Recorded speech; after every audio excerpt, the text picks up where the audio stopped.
Chères auditrices, chers auditeurs de Radio Maria, bienvenue à votre émission Droit et Devoir, une émission préparée et présentée par votre humble serviteur Jean-Pierre Massamba. Nul n'est censé ignorer la loi, dit l'adage, mais dans la vie de tous les jours, on ignore souvent le contenu et la portée de nos droits et de nos devoirs, une méconnaissance qui peut porter préjudice aux autres, mais aussi à soi-même. Mon peuple meurt faute de connaissance. Osée chapitre 6, verset 5. C'est pourquoi cette émission veut partager avec vous sur des thèmes et sur l'actualité juridique et judiciaire.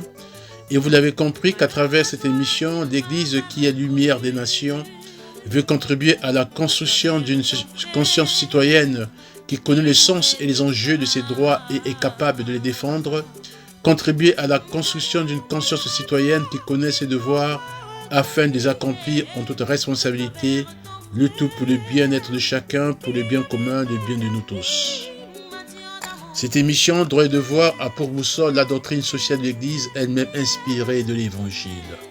Et que par l'intercession de la Vierge Marie, marraine de Radio Maria, mère de l'Église et reine de la paix, le Seigneur bénisse ce moment de partage que je vais avoir avec vous. Bonne condition d'écoute.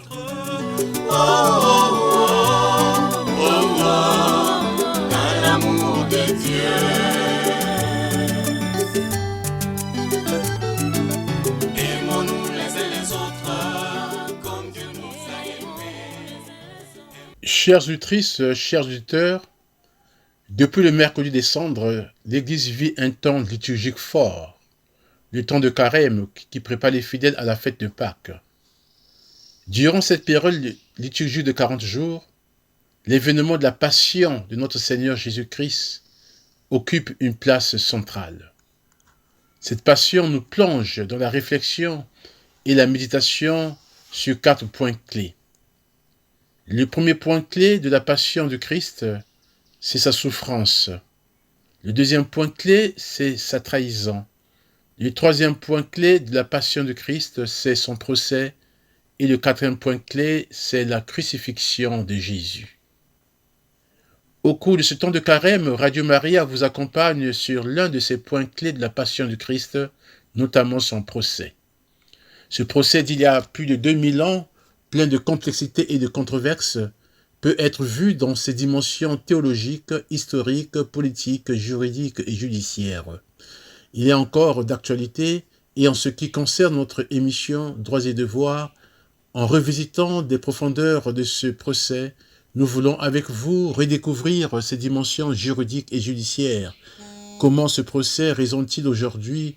Redécouvrir des impacts, des similitudes avec les systèmes et pratiques judiciaires de nos jours, ce qui nous permettra de tirer des leçons possibles pour le monde de la justice aujourd'hui. En fait, en ce qui concerne le procès de Jésus, il y a eu 2 procès. Un procès religieux devant les autorités juives et un procès devant les autorités romaines qui occupaient la Palestine. Le premier procès a eu lieu la nuit de son arrestation et c'est le procès de Jésus devant les autorités religieuses et politiques juives. Ce premier procès devant les autorités et la foule juive s'est déroulé en 3 parties. Dans un premier temps, Jésus a comparu devant Anne, l'ancien grand prêtre, ce qui a consisté, pour ainsi dire, à un examen informel. Jean chapitre 18, versets 12 à 23. Et dans un second temps, Jésus a comparu en audience devant le grand prêtre Caïphe. Ensuite, dans un troisième temps, Jésus a comparu devant le Sanhédrin ou assemblée des chefs religieux juifs. C'est cette assemblée des chefs religieux juifs qui, tôt le matin, a pris une décision et envoyé Jésus à Pilate. Et au cours de ce procès religieux, de ce procès ecclésiastique, devant les autorités juives, Jésus a été accusé de blasphème pour avoir affirmé être le Fils de Dieu, être le Messie. Jean chapitre 18, versets 19 à 24, et Matthieu, chapitre 26, verset 57. Ce procès religieux devant les autorités juives montre à quel point ces autorités haïssaient Jésus. Et guidées par la haine, ces autorités ont foulé aux pieds un grand nombre de leurs propres lois, un grand nombre des lois juives. En effet, du point de vue de la loi juive, ce procès souffrait de plusieurs vices de forme et il était truqué pour diverses raisons. Par exemple, aucun procès ne devait avoir lieu en période de fête. Or, Jésus a été jugé pendant la Pâque. Chaque membre du tribunal devait voter individuellement pour condamner ou acquitter l'accusé, mais Jésus a été reconnu coupable par acclamation de la foule.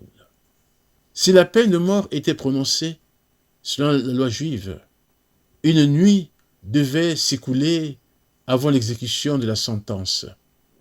Or, Jésus n'a été crucifié que quelques heures après sa condamnation.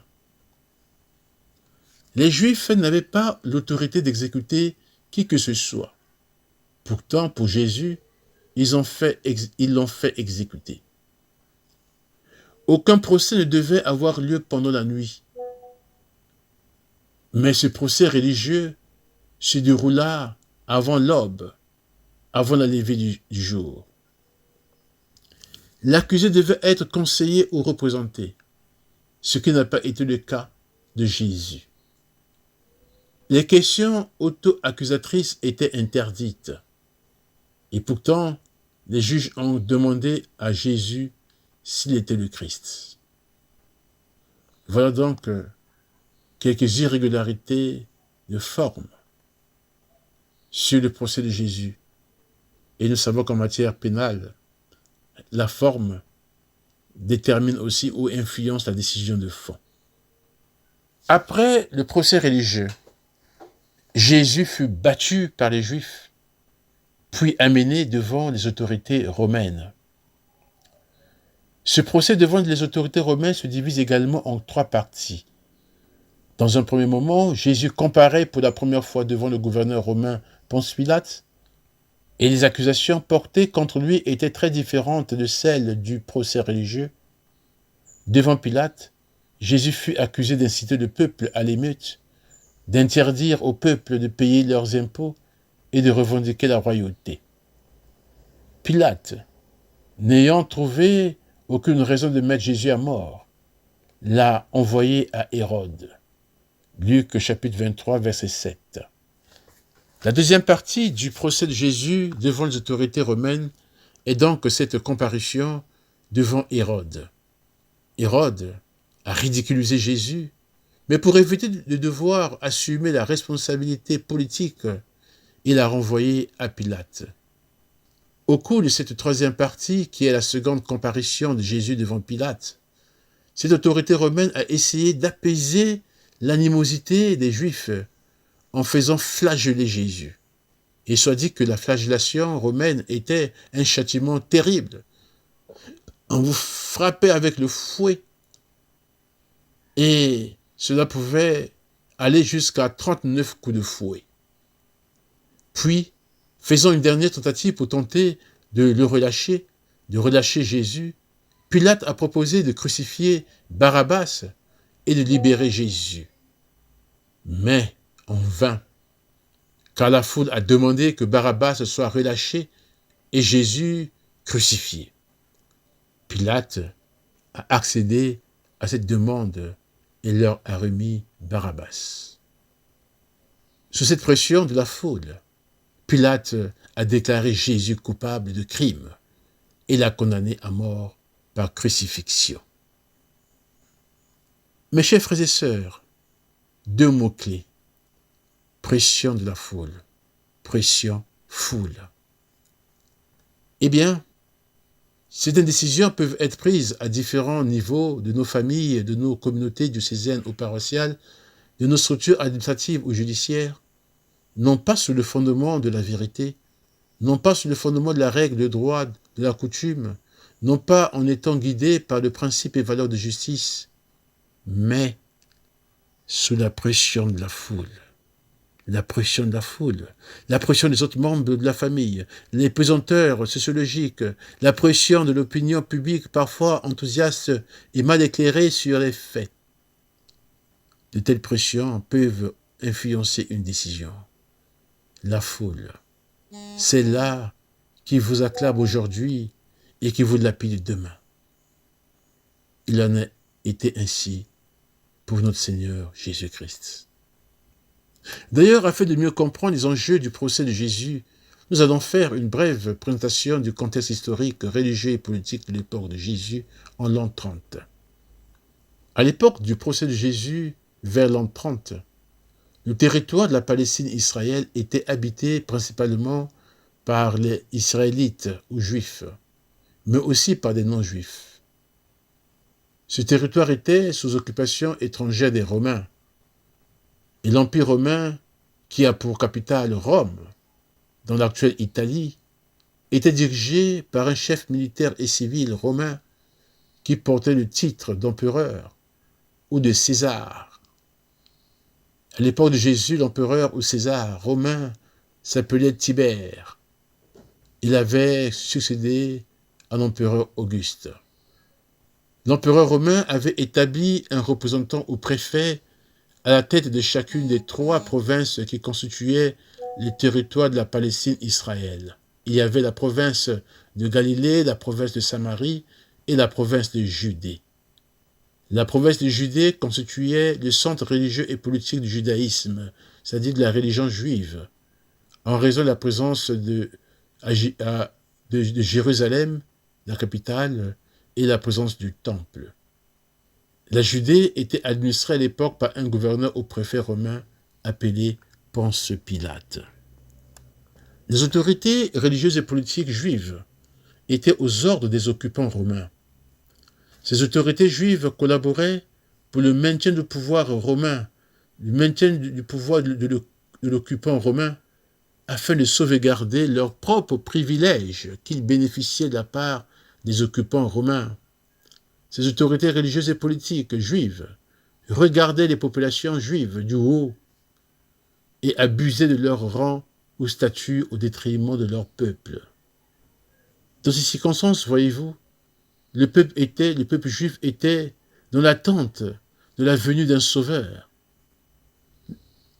la venue d'un Messie pour les libérer de cette domination des Romains et aussi de la traîtrise de leurs propres autorités juives. Jésus suscita alors engouement et ferveur, car de nombreux Juifs voyaient en lui ce leader politique et religieux qui va prendre le pouvoir avec violence pour renverser aussi bien le pouvoir des occupants romains que le pouvoir des autorités juives. Donc, aux yeux du peuple exploité, ruiné, misérable, face à une élite intellectuelle, religieuse, militaire, politique, juive, qui, ayant trahi le peuple, se compromet avec le système de dictature, d'oppression, alors face à eux, Jésus apparaissait comme le libérateur, comme le nouveau Moïse. Eh bien, mes chers frères et sœurs, quelle que soit la durée des souffrances qu'il subit, un peuple finit avec le temps par trouver la force et les chemins pour se libérer de cette tyrannie ou dictature. Nous voyons que dans la société juive, au temps de Jésus, le mal ne pouvait pas avoir le dernier mot, surtout face à la colère du peuple qui veut être libre et qui réclame justice, respect de la dignité de chacun.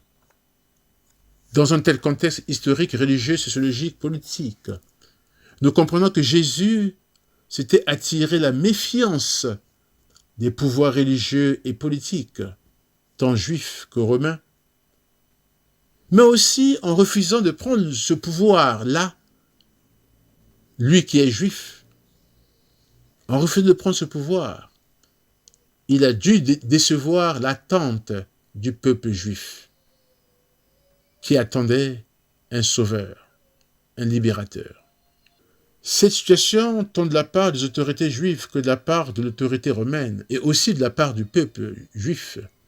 Situation conflictuelle entre ces groupes sociaux et leur rapport avec Jésus, eh bien, tout cela aura une influence sur son arrestation, suivie de son procès.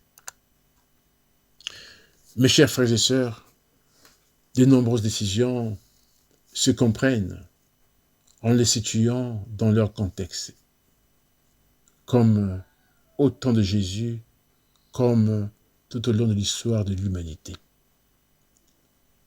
Néanmoins, quels que soient les contextes, un bon père de famille, un bon administrateur, un bon juge, un bon décideur politique devrait être guidé autant que possible par la ferme conviction de prendre une décision dans le sens du bien commun, de la justice, du respect de la dignité humaine. Il s'agit là d'un critère de discernement dans la prise de décision dans sa vie personnelle comme dans l'exercice de certaines fonctions ou à l'occasion de l'accomplissement de tout service dans les contextes différents au sein de nos sociétés et communautés. Ceci dit, nous allons voir que le procès de Jésus commence après son arrestation. Et nous allons voir d'abord que Jésus est arrêté en pleine nuit, que Jésus est très angoissé et prie. La prière de Jésus. Et nous allons méditer, voir également cette prière de Jésus avant son arrestation. Vous n'aurez pas compris lorsque viendra mon heure. Vous n'aurez pas compris grand-chose à ma chanson.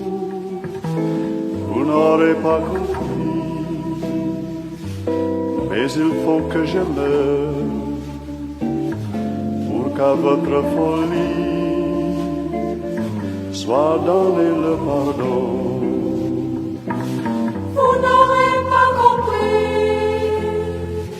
vous fermerez vos portes, vous fermerez vos cœurs au soleil de l'amour, et vous vous en irez, lamentable corrente, vers d'autres horizons qui reculent toujours. Chères auditrices, chers auditeurs, c'est la nuit. Jésus est à Jérusalem. Il vient de finir de célébrer la scène au repas pascal avec ses fidèles apôtres. Ensuite, après avoir chanté des louanges, tous sortent vers le mont des Oliviers. Marc chapitre 14, verset 26. Au mont des Oliviers, ils se dirigent vers un jardin appelé Gethsemane, où Jésus a l'habitude d'aller. Et quand ils arrivent dans ce bel endroit parsemé d'oliviers, Jésus laisse 8 de ses apôtres à l'entrée du jardin. Il leur dit, « Asseyez-vous ici pendant que je vais là-bas pour prier. » Prenant avec lui Pierre, Jacques et Jean, Jésus s'enfonce un peu plus dans le jardin. Pris d'une terrible angoisse, il leur confie, « Je suis profondément triste, triste à en mourir. Restez ici et veillez avec moi. » Matthieu chapitre 26, versets 36 à 38. S'éloignant un peu, Jésus tombe à genoux et se met à prier. Après avoir longuement prié, Jésus rejoint les 3 apôtres, Pierre, Jacques et Jean. Il les trouve en train de dormir. Il dit à Pierre, « Ainsi, vous n'avez pas pu veiller 1 heure avec moi? Veillez et priez sans cesse pour ne pas céder à la tentation. » Jésus est conscient que les apôtres vivent aussi des moments difficiles et il se fait tard. Il ajoute, « L'esprit est plein de bonne volonté, mais la chair est faible. Matthieu chapitre 26, versets 40 et 41. Jésus s'éloigne une deuxième fois et demande à Dieu d'écarter cette coupe de lui. Quand il revient vers les apôtres, il les trouve à nouveau endormis alors qu'ils devraient être en train de prier pour ne pas céder à la tentation. Quand il leur fait remarquer, ils ne savent pas quoi lui répondre. Puis Jésus s'éloigne une troisième fois et s'agenouille pour prier. Quand Jésus revient vers les apôtres pour la troisième fois, ils sont encore en train de dormir. Dans un moment pareil, leur dit-il, vous dormez et vous vous reposez. Voyez, l'heure où le Fils de l'homme doit être livré aux pécheurs est proche. Levez-vous, allons-y. Regardez, celui qui va me livrer arrive. Matthieu chapitre 26, versets 45 et 46. Jésus, Fils de Dieu, est aussi, à présent, un humain. Et comme Jésus, nous faisons chaque jour de notre vie, à des degrés différents, l'expérience difficile de la tristesse, du stress, de la détresse, de la peur, de l'angoisse. Cela est humainement normal. Et Jésus est en train de vivre également ces sentiments de tristesse, de stress, de peur, de détresse, d'angoisse. Et en cela, on peut dire, Dieu a un rendez-vous avec l'homme pendant ces moments difficiles. Il a rendez-vous avec l'homme pendant ces moments difficiles pour changer le cours des choses.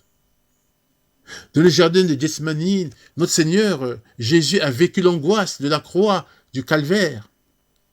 Il a vaincu cette angoisse. Il a vécu, mais il a aussi vaincu. Il a vaincu cette angoisse de la croix pour toi et moi, pour vous et moi, en faisant la volonté de son Père. Oui, dans un moment d'angoisse, de tristesse, de détresse, de peur, il ne faut pas s'isoler seul, mais être dans un lien collectif avec d'autres personnes, comme Jésus l'a été avec ses apôtres, ses 3 disciples. Dans ces moments d'angoisse, de tristesse, de détresse, de peur, il faut alors, dans cette relation collective avec d'autres personnes, se tourner vers Dieu, notre Père, de tout son cœur. Veille et prie. Appuie-toi sur l'Éternel ton Dieu, consulte ton Dieu, parle-lui sincèrement, demande-lui quoi faire, et il te dira, va, tu poursuivras, tu gagneras, tu réussiras, tu triompheras, tu brilleras.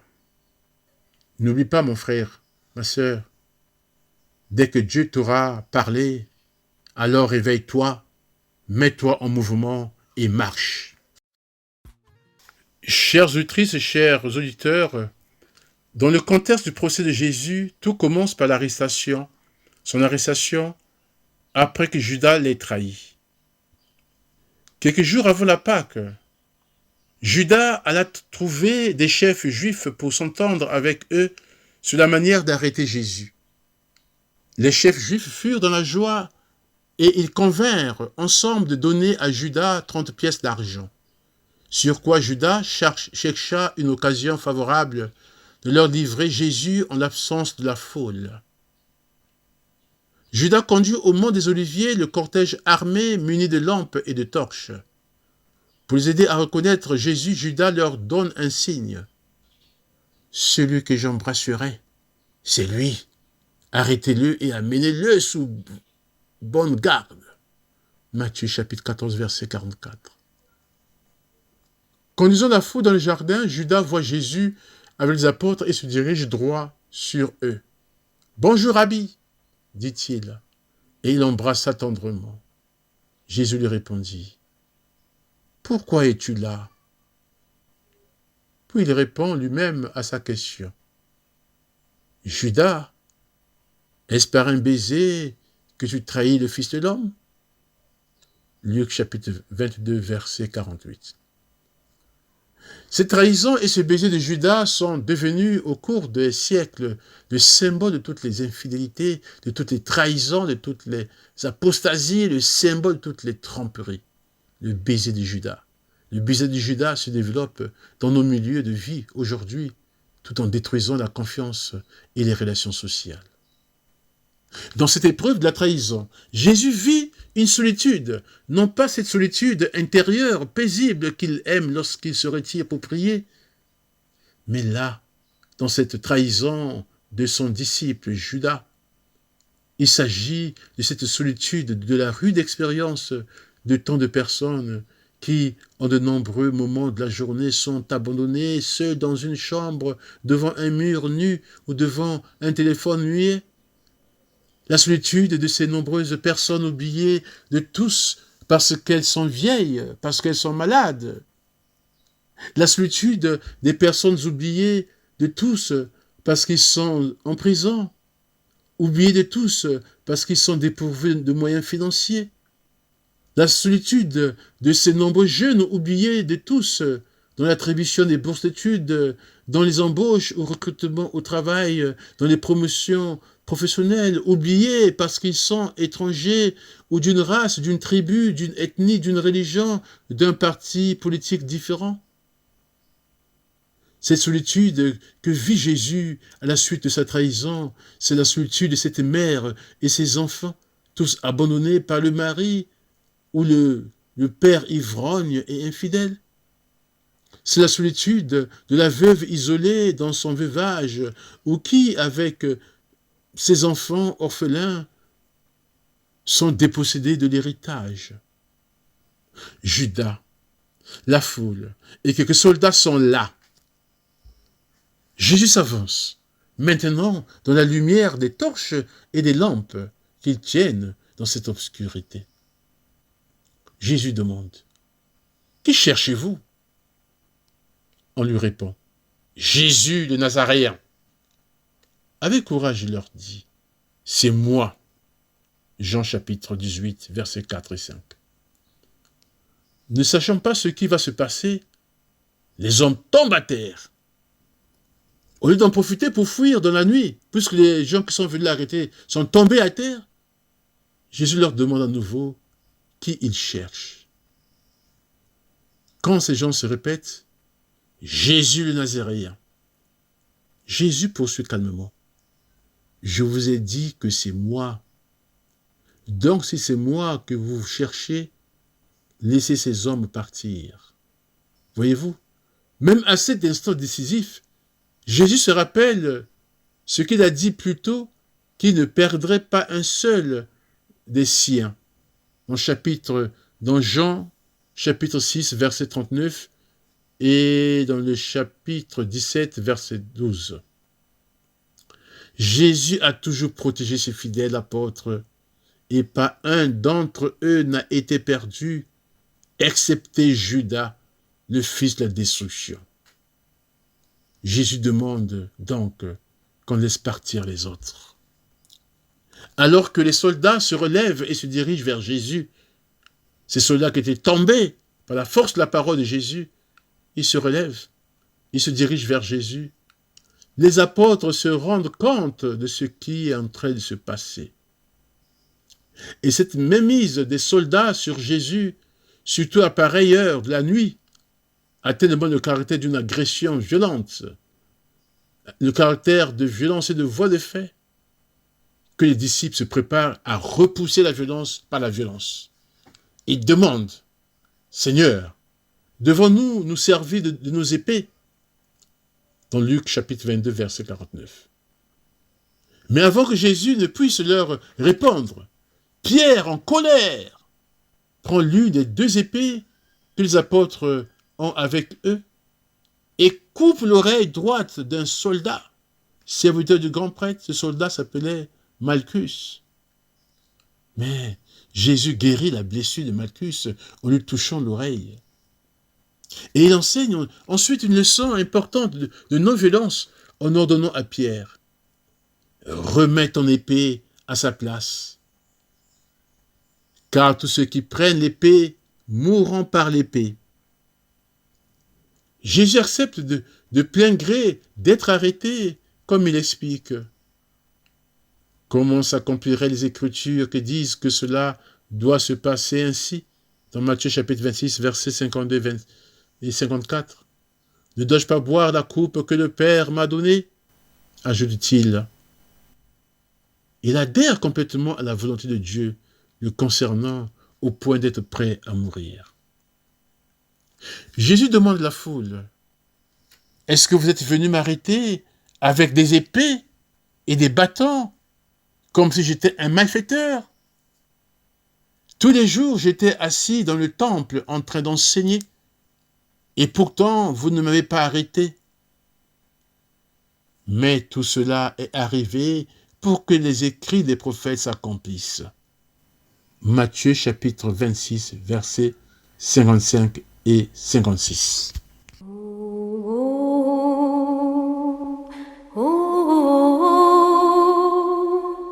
Ils ont tué le Seigneur.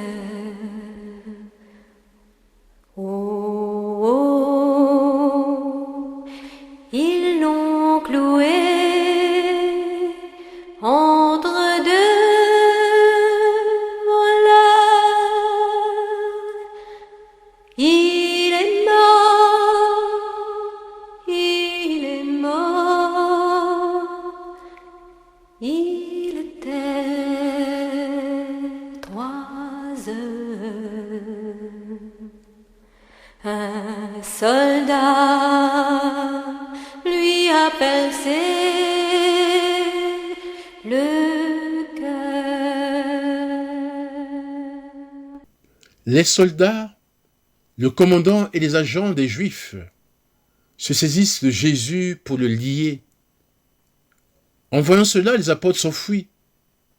Cependant, un certain jeune homme, peut-être le disciple Marc, reste parmi la foule pour suivre Jésus. Certains reconnaissent le jeune homme et essaient de l'attraper, ce qui l'oblige à abandonner derrière lui son vêtement de lin pour se sauver. Jésus est arrêté et amené chez Anne, qui en ce moment n'avait d'autre qualité que celle de beau-père du grand prêtre Caïphe. Chers auditrices, chers auditeurs, nous pouvons tirer quelques leçons de ces enseignements sur l'arrestation de Jésus. Chacun peut en tirer de très nombreux enseignements pour sa vie personnelle, professionnelle, sociale. Je vous en propose quelques-uns des enseignements. Avant que Judas n'amène les soldats pour arrêter Jésus, le jardin de Gethsémani était un lieu solennel, intime et silencieux de la prière. Mais à ce cadre précédent de la prière s'oppose maintenant sous les oliviers le vacarme, le tumulte et même la violence. Nos milieux de vie sont aussi confrontés à cette opposition entre le calme, entre le silence de la prière et le tumulte de la violence. Le mal dans nos milieux de vie se nourrit bien du vacarme, du tumulte et même de la violence que nous organisons ou que nous favorisons à l'occasion d'événements heureux ou malheureux. Et souvent, sous la fumée de cette violence, de ce vacarme, se cachent des personnes qui, elles, en profitent pour en sucer le miel. Autre enseignement, c'est que la résistance des disciples aurait pu se continuer certainement avec succès si Jésus ne s'y était aussitôt opposé en restant maître de la situation. La preuve est que Pierre, quoiqu'il ait fait couler le sang en tranchant de son épée l'oreille du soldat Malchus, Pierre n'a pas été arrêté, ni immédiatement, ni même plus tard chez le grand prêtre, où il suivait Jésus, et où il fut distinctement reconnu par la servante du pontife, et même par un parent du soldat Malchus. Cela est très important. cet enseignement sur la récence des disciples et l'attitude de Jésus. Nous avons constaté qu'en résistant ainsi, Pierre n'a pas résisté à un ordre légitime ou légal d'arrestation. Car si l'arrestation de son maître Jésus était légitime, légale, sa résistance, telle qu'il a fait, en faisant couler le sang avec une épée, devait constituer un acte de rébellion à main armée contre un mandat de justice. Or, il n'en fut pas le cas, parce que simplement l'arrestation était illégale. Cette arrestation arbitraire de Jésus se vérifie encore, car elle a été faite sans témoin et témoignage valable. Or, nous savons que dans le système judiciaire juif, pour pouvoir arrêter quelqu'un, il fallait la déposition d'au moins 2 témoins dont le témoignage concorde. Alors que dans le cas de Jésus, ce n'est qu'après l'arrestation que les principaux sacrificateurs cherchèrent des faux témoins, des faux témoignages. Mes chers frères et sœurs, il y a un principe selon lequel force est à la loi. Mais un détenteur de la force publique n'est vraiment fort que lorsqu'il agit en conformité avec la loi. C'est la loi qui lui donne la force. C'est la loi qui protège les actions dans l'exercice ou à l'occasion de l'exercice de ses fonctions d'autorité détenant la force publique, y compris son action qui consiste à procéder ou à faire procéder à l'arrestation d'un autre citoyen.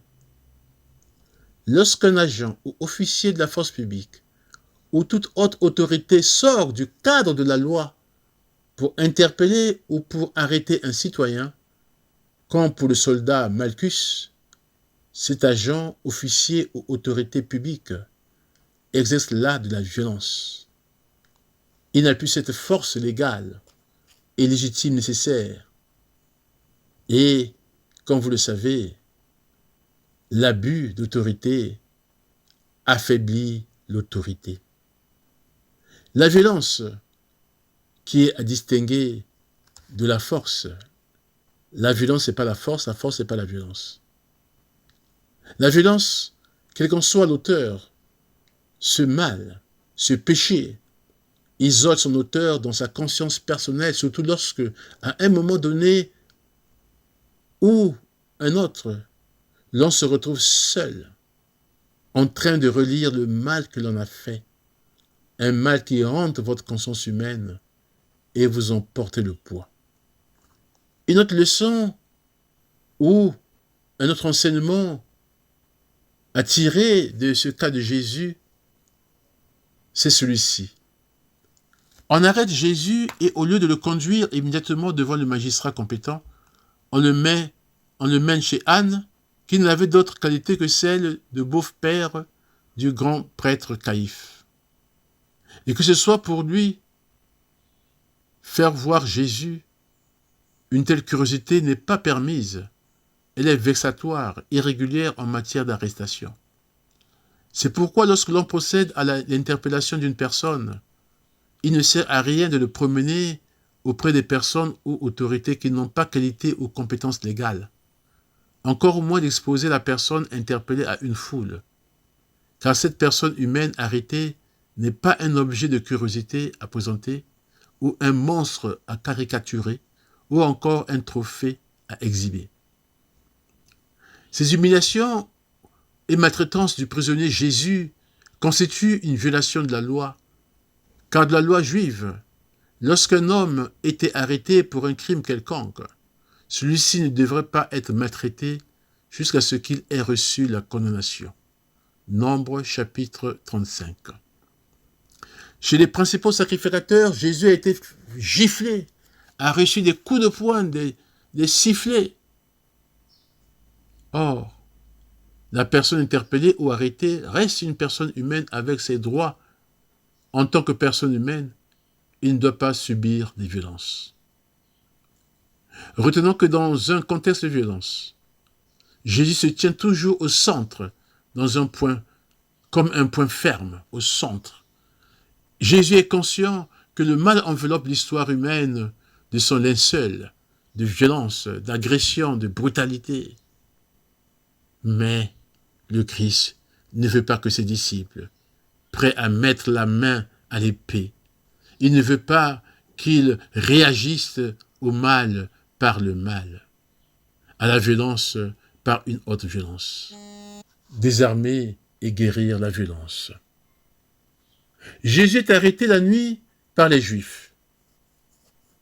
Or, selon la loi juive, et aussi dans l'ancien droit romain, il était interdit d'agir la nuit. La nuit était qualifiée de vide juridique, de désert social qui contraint l'homme à retourner à un état de nature. Il y avait ce que l'on appelait le sommeil de la justice et des actes juridiques après le coucher du soleil, ce qui faisait que la nuit était un espace de non-droit. En d'autres termes, le coucher du soleil marquait la fin de l'activité judiciaire. Dans ces conditions, légalement, l'on ne devrait pas procéder à l'arrestation de Jésus en pleine nuit. Son arrestation a donc été faite en toute illégalité. Et cette interdiction d'arrêter un citoyen en pleine nuit a été reprise aujourd'hui dans la législation de nombreux pays, et ainsi dans des pays comme le nôtre, en application du Code de procédure pénale, des dispositions du Code de procédure pénale. Donc, selon la loi, un citoyen ne peut pas être arrêté après le coucher du soleil, qui dans notre pays est censé être 18 heures, et il ne peut pas être arrêté non plus avant le lever du jour, qui chez nous est avant 6 heures du matin. Donc, une arrestation entre 18 heures du soir, donc après 18 heures du soir et avant 6 heures du matin n'est possible que si l'opération avait déjà commencé avant 18 heures, et là, elle peut se poursuivre même après la tombée de la nuit. L'arrestation la nuit est un cas exceptionnel, et par exemple, en cas de flagrant délit ou de crime flagrant. C'est-à-dire que lorsque l'individu est surpris en train de commettre le délit ou le crime, ou vient de le commettre, ou encore est poursuivi par la clameur publique. Là, même si c'est la nuit, on peut l'arrêter. L'autre exception qui peut permettre une arrestation la nuit, c'est sur autorisation d'un magistrat compétent, notamment le procureur de la République ou le juge d'instruction. Or, ces cas d'exception, on ne peut pas arrêter un citoyen entre 18 heures et 6 heures. Bien sûr, lorsque nous parlons d'arrestation, ce n'est pas à confondre avec l'interpellation simplement. L'arrestation a lieu, c'est que l'individu est d'abord interpellé et amené dans un lieu officiel où il est placé en garde à vue. Si vous êtes interpellé et relâché, même la nuit, sans que l'on vous amène dans un lieu officiel reconnu pour être gardé à vue, et vous êtes relâché, ce n'est pas une arrestation, mais il s'agit d'une simple interpellation. Et si vous êtes interpellé et que cette interpellation conduit à une privation de votre liberté qui se prolonge dans des lieux inappropriés qui ne sont pas reconnus officiellement comme lieux de garde à vue, cela peut prendre le caractère d'infraction de séquestration ou d'arrestation arbitraire. Donc il faut faire cette nuance-là en matière d'arrestation et d'interpellation. Donc Jésus a arrêté la nuit. La nuit. Oui, chers frères et sœurs, lui, le Maître Jésus, est certain que le pouvoir des ténèbres, le pouvoir de la nuit, apparemment invincible et jamais rassasié de triomphe, de mensonges et de sang. Jésus est certain que ce pouvoir des ténèbres est destiné à être vaincu. Il lui dit, c'est maintenant votre heure, c'est la domination des ténèbres, mais l'heure viendra. C'est pourquoi malgré ces ondes d'obscurité de nos vies dans lesquelles nous sommes chaque jour plongés, il faut continuer à espérer que le soleil finira par se lever et que la lumière jaillira pour proclamer la vérité. C'est pourquoi même dans la souffrance des arrestations et des détentions arbitraires ou illégales, il faut toujours espérer d'aimer, comme Jésus lui-même l'avait enseigné sur le mont des béatitudes. Pour avoir un monde nouveau et différent, il faut aimer vos ennemis et prier pour ceux qui vous persécutent. Ne nous lassons pas de faire le bien, car le moment venu, nous récolterons si nous ne perdons pas courage. Ainsi donc, lorsque nous avons l'occasion, travaillons au bien de tous. Galates, chapitre 6, versets 9 et 10a. Aimons-nous les uns les autres comme Dieu nous a aimés. Aimons-nous les uns les autres comme Dieu nous a aimés. Aimons-nous les uns les autres, oh, oh, oh, oh, oh, dans l'amour de Dieu.